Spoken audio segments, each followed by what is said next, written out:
MDH biryani મસાલા, પારંપરિક બિરયાનીનો અસલી સ્વાદ. असली मसाले साच साच MDH.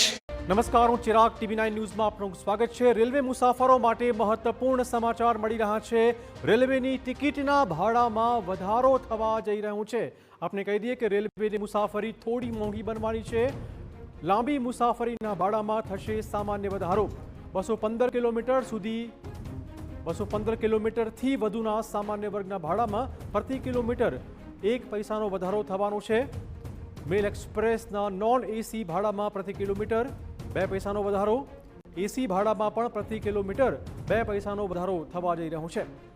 500 કિલોમીટર નોન એસી મુસાફરી માટે ₹10નો વધારો. 215 કિલોમીટર સુધીના સામાન્ય વર્ગના ભાડામાં કોઈ વધારો કરવામાં નહીં આવે. વધુ વાત કરવા જોડાશે અમારા સંવાદદાતા સચિન. મુસાફરોના ખિસ્સા પર કેટલો ફરક પડશે, કેટલો બોજો પડવાનો છે? ચિરાગ, આપણે થોડા દિવસ પહેલા જોયું છે કે જે રેલવેમાં લગેજ લઈ જવા માટે પણ સરકારે કેટલાક નિયંત્રણો લાદવાની જાહેરાત કરી છે. જોકે એની તારીખની વાત નથી, પરંતુ અહીંયા જે રેલવેનું ભાડું છે એ ભાડું વધારવાની જાહેરાત કરવામાં આવી છે અને 26 ડિસેમ્બરથી આ રેલવેનો જે ભાડું છે એ ભાડામાં વધારો થશે. પરંતુ 215 કિલોમીટર સુધીનો જે રૂટ છે એ રૂટ ઉપર ક્યાંય ભાડામાં વધારો નહીં હોય, પરંતુ 215 કિલોમીટરથી વધારેના, મતલબ સાધારણ શ્રેણી એટલે આપણે જનરલ જે બોગી છે એની વાત કરીએ તો એમાં પર કિલોમીટર જે છે 1 પૈસાનો વધારો છે એ કરવામાં આવ્યો છે. આ સાથે જ જે મેલ એક્સપ્રેસ છે, નોન એસી છે, એસી છે, એમાં 2 કિલોમીટરનો વધારો કરવાની વાત અને જાહેરાત જે છે રેલવે વિભાગ દ્વારા કરવામાં આવી છે. 500 કિલોમીટરનું જે નોન એસી ટ્રાવેલિંગ હશે એ ટ્રાવેલિંગ ઉપર ₹10નો વધારો જે છે એ કરવામાં આવ્યો છે.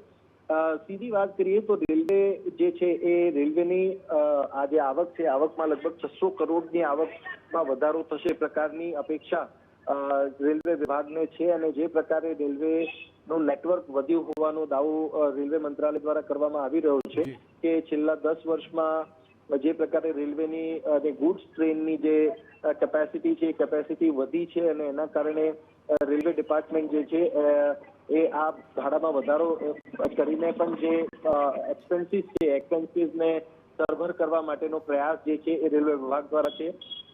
અને આ જે બાબત છે, બાબતના સેફટી સહિતના અને જે રેલવેની અંદરની જે સુવિધાઓ છે, સુવિધાઓ વધારવા સહિતના જે બાબતો છે એ બાબતો લઈને આ ભાડું વધારવાની જાહેરાત કરવામાં આવી છે. સીધી વાત કરીએ આપણે, ચિરાગ, તો જે મેન પાવરનો ખર્ચ છે એ 1,15,000 કરોડનો જે છે એ રેલવે વિભાગના માથે આવે છે અને સાથે જે પેન્શન ખર્ચ છે એ પણ લગભગ 60,000 કરોડનો આવે છે. ત્યારે ઓપરેશનલ ખર્ચ અને જે મેન પાવર ખર્ચ છે એ મળીને 2,63,000 કરોડનો થાય છે. અને આ જે વધતો ખર્ચ છે એની ક્ષમતાને પૂરું કરવા માટેનો આ એક પ્રયાસ છે. અને જે પ્રમાણે માલગાડી છે અને આ જે રેલવેના ભાડા છે, ભાડામાં જે કહેવામાં આવી રહ્યું છે કે 215 કિલોમીટરથી વધારે એમાં એસી, નોન એસી, જનરલ, એમાં ગ્રેજ્યુઅલી જે અલગ અલગ શ્રેણી છે એ શ્રેણીમાં પ્રતિ કિલોમીટર 1 પૈસા અને 2 પૈસાનો વધારો કરવાની જાહેરાત રેલવે વિભાગ દ્વારા કરવામાં આવી. ધન્યવાદ સચિન. તો લગભગ વાર્ષિક 600 કરોડનો લાભ રેલવેને થશે. 26મી તારીખથી આ ભાડા વધવાના છે.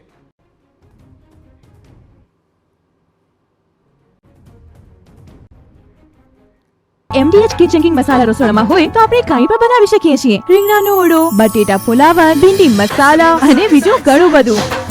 MDH